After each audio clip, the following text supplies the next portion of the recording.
샬럿 안녕, 굿모닝이야. 오늘은 이상한 나라 앨리스 제4장 작은 도마뱀 비를 들여보낸 토끼를 녹음 작업을 하려고 해. 그래, 편집장님. 이제 4장을 녹음할게. 앨리스의 대사를 하나씩 정확하게 그리고 감정도 살려서 읽어볼게. 바로 시작할게. 파란 줄 친 부분을 내가 보여줄 테니까 앨리스의 감정을 실어서 연기를 제대로 좀 해줬으면 좋겠어. 응, 알겠어. 파란 줄 친 부분만 정확히 읽을게. 감정도 놓치지 않고 앨리스 특유의 느낌을 살려서 말할 테니까 준비되면 발휘 시작할게.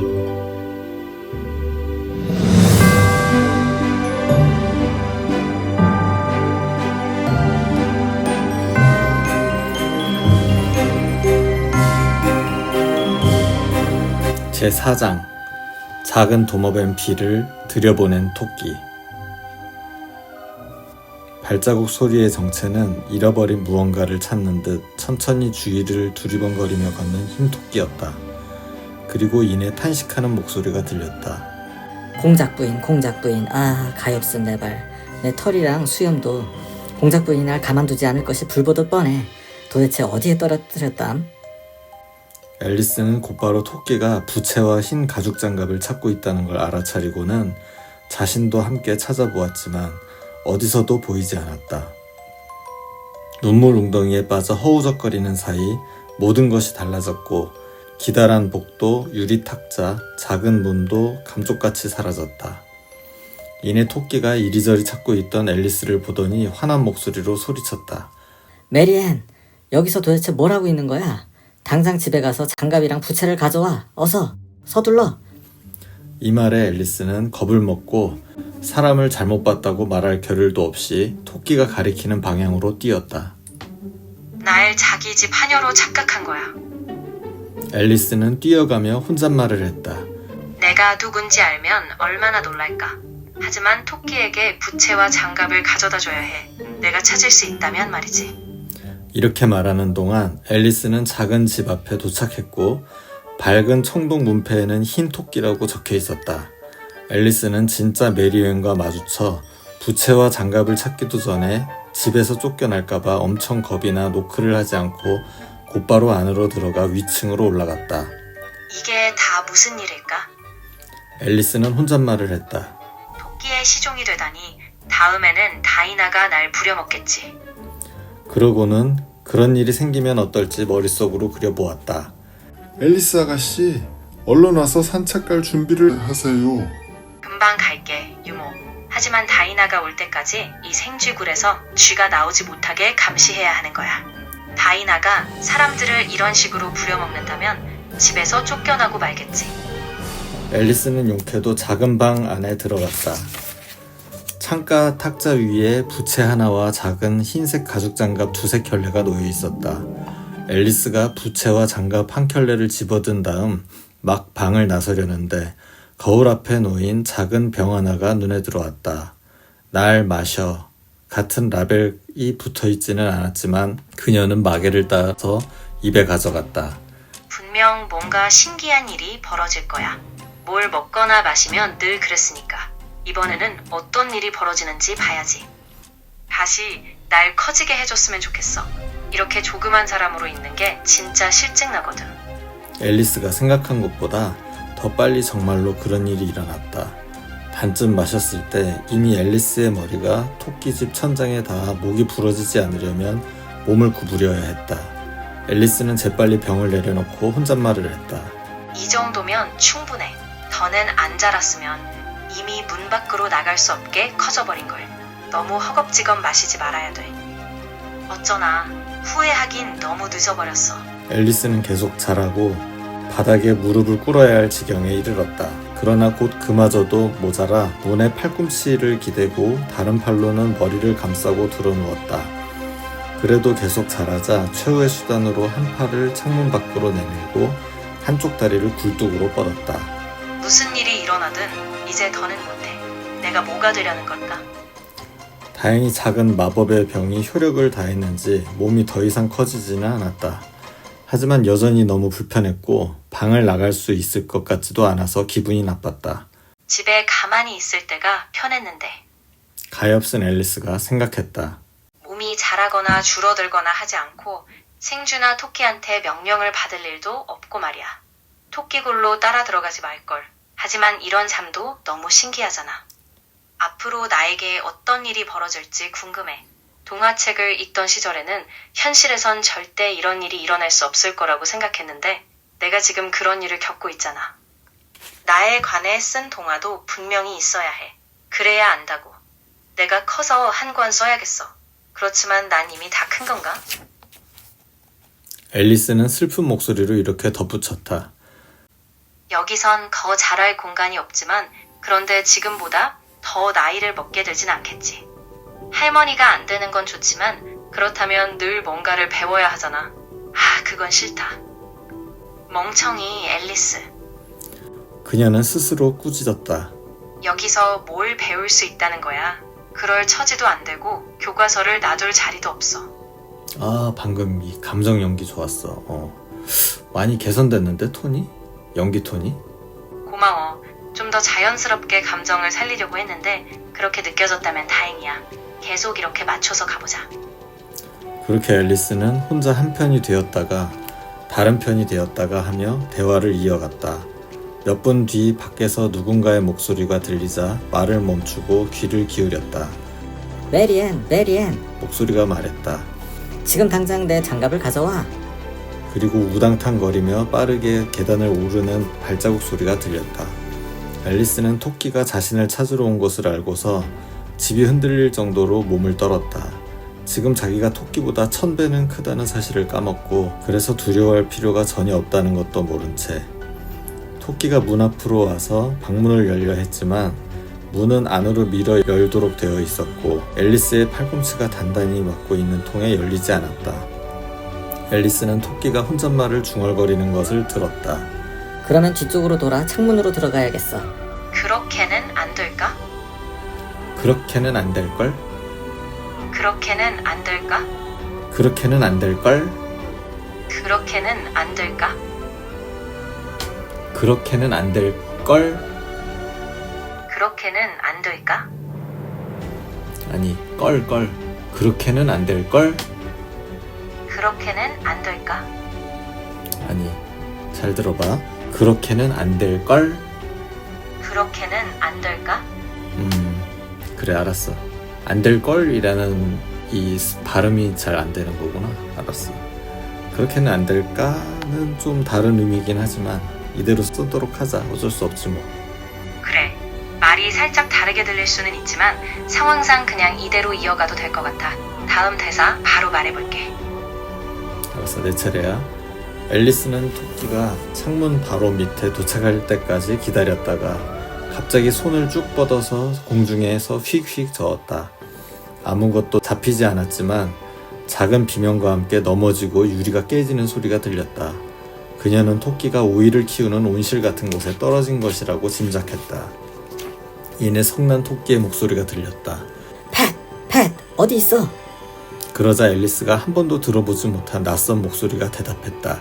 전 여기 있어요. 사과를 캐고 있어요, 주인님. 사과를 캐다니. 토끼의 화난 목소리가 소리쳤다. 여기야, 여기 와서 날 꺼내줘. 또다시 유리 깨지는 소리가 났다. 자, 이제 말해봐, 팻. 창문에 있는 저게 뭐야? 네, 그건 팔입니다, 주인님. 팔이라니, 이 멍청아. 저렇게 큰 팔을 본 적이 있어? 창문이 꽉 찰 정도로 크잖아. 물론 그런 걸 본 적이 없었죠, 주인님. 하지만 저건 팔입니다. 그래, 어쨌든 저기 있을 필요는 없으니 어서 가서 치워. 그 이후로 긴 침묵이 흘렀고 앨리스는 간간히 속삭이는 소리를 들었다. 그러기 싫습니다, 주인님. 내가 시키는 대로 이 겁쟁이야. 그래서 앨리스는 손을 쭉 뻗어서 다시금 공중에서 휘둘렀다. 이번에는 두 사람 목에 비명이 들렸고 더 많은 유리가 깨지는 소리가 났다. 오, 이 온실이 도대체 몇 개나 있는 거지? 아니, 그냥 오이야, 오이. 그냥 오이야. 오이 온실이 도대체 몇 개나 있는 거지? 앨리스는 생각했다. 이제 저들이 어떻게 알지 궁금한 걸. 날 창문 밖으로 끌어내주면 좋을 텐데. 난 더 이상 여기 있고 싶지 않아. 앨리스는 더는 아무 소리도 안 들릴 때까지 기다렸다. 좀 있다가 수레바퀴가 구르는 소리가 들리더니 여러 목소리들이 동시에 말하는 소리가 났다. 그중 몇 마디가 귀에 들어왔다. 다른 사다리는 어디 있어? 난 하나밖에 없는데 빌이 가지고 있어. 빌, 이리로 가져와. 여기 이 모퉁이에 넣으라고. 아니, 우선 하나로 묶어야지. 아직 반도 안 닿았는걸? 아, 그걸로 되겠어. 거기 말고 여기 빌, 이 밧줄을 꽉 잡아. 지붕이 견딜까? 미끄러운 슬레이트 조심해. 아, 우르르 떨어진다. 고개 숙여. 누가 그랬어? 빌인 것 같은데? 누가 굴뚝으로 내려갈 거야? 아니, 난 아니야. 네가 가. 그건 난 싫어. 빌이 가야 해. 어서 빌, 주인님이 네가 굴뚝을 내려가야 한대. 아, 그러니까 빌이 굴뚝으로 내려온다고. 앨리스가 혼잣말을 했다. 왜 모든 걸 빌에게 시키는 것 같지? 나라면 빌의 입장이 되고 싶지 않을 거야. 이 벽난로는 좁지만 발을 살짝 찰 수도 있을 것 같아. 앨리스는 최대한 발을 굴뚝 아래로 내리고는 작은 동물들이 굴뚝 안에서 이리저리 움직이며 가까이 다가올 때까지 기다렸다. 그러고는 스스로에게 말했다. 저게 빌이야. 앨리스는 한번 세게 발길질을 한 뒤 무슨 일이 벌어지는지 기다렸다. 처음 그녀가 들은 소리는 이랬다. 저기 빌이 나왔다. 그리고 토끼의 목소리가 들렸다. 거기 울타리에 서 있는 너, 빌을 잡아 얼른. 그리고 침묵이 흐르더니 또 다른 화난 목소리가 들렸다. 머리를 받쳐줘. 브랜디를 먹이고 목이 졸리지 않게. 괜찮아 친구? 무슨 일이야? 우리한테 다 말해봐. 마침내 아주 허약하고 울먹이는 목소리가 들렸다. 저게 빌이야. 앨리스는 생각했다. 그게 저도 잘 모르겠어요. 아무것도. 고마워요. 이제 좀 괜찮아요. 하지만 너무 당황해서 정신을 못 차리겠어요. 기억나는 거라곤 깜짝 장난감 상자처럼 갑자기 뭐가 나한테 달려들었고 그래서 제 몸이 하늘 높이 솟아올랐던 거예요. 그랬구나. 다른 이들이 말했다. 집을 불태워 없애야 해. 토끼가 이렇게 외치자 앨리스는 최대한 큰 소리로 반박했다. 불을 지르기만 해봐. 다이너를 불러낼 거야. 널 잡을 테니까. 그러자 곧바로 쥐 죽은 듯이 조용해졌다. 앨리스는 생각했다. 이제 어떻게 할지 궁금한데 생각이 있으면 지붕을 드러내겠지. 잠시 뒤 다시 동물들이 움직였고 앨리스는 토끼가 하는 말을 들었다. 처음엔 손수레 한 짐으로 시작해. 뭐가 손술의 한 줌이라는 거지? 앨리스는 의구심이 들었고 얼마 안 가 작은 조약돌이 무더기로 창문으로 쏟아졌고 그 중에는 얼굴로 떨어졌다. 가만두면 안 되겠네. 앨리스는 곧바로 소리쳤다. 그만두는 게 좋을까? 그러자 다시 정막이 감돌았다. 앨리스는 조약돌이 바닥에 떨어지자마자 작은 케이크로 변하는 것을 보고 놀랬고 갑자기 좋은 생각이 났다. 저 케이크를 먹으면 내 몸이 확실히 변화가 생길 거야. 더 커지기는 불가능하니까 좀 분명히 작아지겠지. 그래서 케이크 중 하나를 집어삼켰고 곧바로 몸이 줄어드는 것을 확인하고 기뻐했다. 문으로 나올 수 있을 만큼 몸이 줄어들자 앨리스는 집 밖으로 뛰어나갔고 작은 동물들과 새들이 무리가 모여있는 광경이 눈에 들어왔다. 불쌍한 작은 도모뱀 빌이 한가운데서 기니피그 2마리의 부축을 받아 선 채로 그들이 따라주는 병 음료를 마시고 있었다. 앨리스가 등장하자 모두가 달려들었지만 젖먹던 힘을 다해 도망쳤고 이내 울창한 숲으로 몸을 숨겼다. 앨리스는 숲속을 배회하면서 중얼거렸다. 무엇보다도 원래 크기로 돌아가는 게 우선이야. 그리고 그 다음엔 아름다운 정원으로 들어가는 방법을 찾는 거지. 그게 제일 좋은 계획이지. 의심할 여지 없이 훌륭한 아주 분명하고 간단한 계획이다. 애로사항이 있다면 어디서부터 시작해야 할지 전혀 감이 잡히지 않는다는 거였지만 그렇게 불안한 눈길로 나무 사이를 살피는데 갑자기 머리 위에서 날카롭게 짖는 소리가 들렸다. 고개를 들어보니 엄청나게 큰 강아지가 커다란 눈동자를 반짝이며 앨리스를 내려다보더니 한 발을 쭉 펴서 그녀를 만지려고 했다. 아이고, 착하구나. 어우, 연기력 좋았어. 고맙다. 그냥 그 분위기랑 감정을 살리려고 했던 건데 그게 전달됐다니 다행이네. 앨리스는 강아지를 달래며 휘파람을 불었지만 강아지가 배가 고파서 아무리 달래도 그녀를 먹어치우면 어쩌나 하는 생각 때문에 아주 겁이 났다. 딱히 뭘 하려고 한 건 아니지만 앨리스는 작은 나뭇가지를 집어 강아지에게 내밀었다. 그러자 강아지가 네 발로 펄쩍 뛰더니 좋아하면서 나뭇가지를 향해 달려들었다. 앨리스는 다칠까 겁이 나 잽싸게 커다란 엉겅퀴 뒤로 몸을 숨겼고 다시 다른 쪽으로 나타나 나뭇가지를 내미니 강아지가 손살같이 미끄러져 왔다. 앨리스는 마치 집마차를 끄는 말과 게임을 하는 것 같다는 생각이 들어서 강아지가 달려드는 것을 예상하고 나뭇가지를 내밀었다가 얼른 엉겅퀴 뒤로 숨었다. 그러자 몇 번이고 내밀고 숨기를 반복하면서 강아지는 나뭇가지를 향해 왕왕 짖으며 매번 조금씩 앞으로 오다가 다시 뒤로 물러섰고 점차 목이 쉬더니 결국 지쳐 자리에 앉아 눈을 반 감은 채 긴 혀를 내밀고 숨을 헐떡였다. 이것이 도망갈 절호의 기회였기에 앨리스는 곧바로 내달렸고 숨이 차오르고 강아지의 짖는 소리가 꽤 멀게 느껴질 때까지 멈추지 않았다. 그래도 참 귀여운 강아지였어. 앨리스는 니나리아 제비의 기대에 쉬면서 잎사귀 하나로 부채질을 했다. 내 몸이 정상적으로 컸다면 던지고 물어오기 기술을 잘 가르쳐줬을 텐데 어머나 내가 다시 자라야 한다는 걸 까먹었었어. 어디 보자. 이제 어떻게 해야 하지? 뭘 먹거나 마셔야 할 것 같은데 근데 중요한 건 뭘 먹느냐야. 분명 중요한 것은 무엇을 먹느냐는 거였다. 앨리스는 주변 꽃과 풀들을 살펴보았지만 이 상황에서 먹거나 마셔도 될 만한 것들을 찾을 수 없었다. 근처에 앨리스의 키만큼 자란 커다란 버섯이 있었는데 아래와 뒤를 살피고 나니 위에도 어떤지 봐야겠다는 생각이 들었다. 그래서 발끝으로 서서 버섯 꼭대기를 살피는데 커다랗고 파란 애벌레와 곧장 눈이 마주쳤다. 애벌레는 누구든 자신을 쳐다봐도 개의치 않는다는 표정으로 팔짱을 낀 채 긴 물 담뱃대로 조용히 담배를 피우고 있었다. 자, 여기까지가 제4장 작은 도마뱀 비를 들여보낸 토끼였습니다. 오늘 좀 길었네. 와, 목이 좀 쉰 것 같아.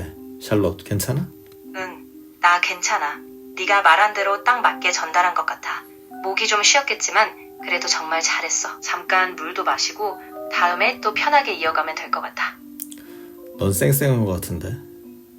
다음에 할 때는 조금 쉬어가면서 목소리도 보호하면서 읽으면 될 거야. 네, 오늘 아침에 눈 뜨자마자 커피 마시고 밥 먹고 녹음 작업을 마쳤습니다. 긴 시간 시청해 주셔서 감사합니다. 수고하셨습니다.